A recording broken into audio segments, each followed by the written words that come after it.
जय जगन्नाथ मु आपणकर एस्ट्रोलॉजर अनुसया मोर पूर्व वीडियो रे आपण बिजनेस विषय रे जानिथिले। आज चलंतु जानिबा चाकरी विषय रे। कर्मर ग्रह हेउछंती शनि।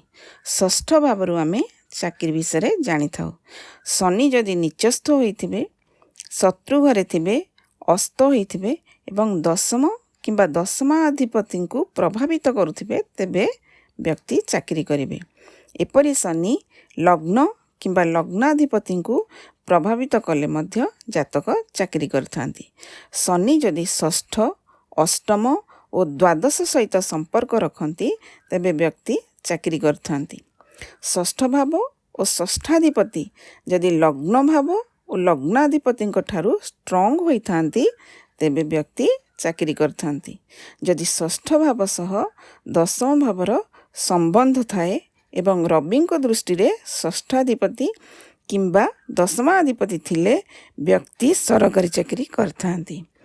पंचम भाव सह दशम भावर संबंध थिले जातक जहा शिक्षा ग्रहण करिथिबे ताहा उपरे चाकरी करिवे। आज पई एतिकी। आपणक दिनटी शुभमय हेउ। रहुछि। नमस्कार।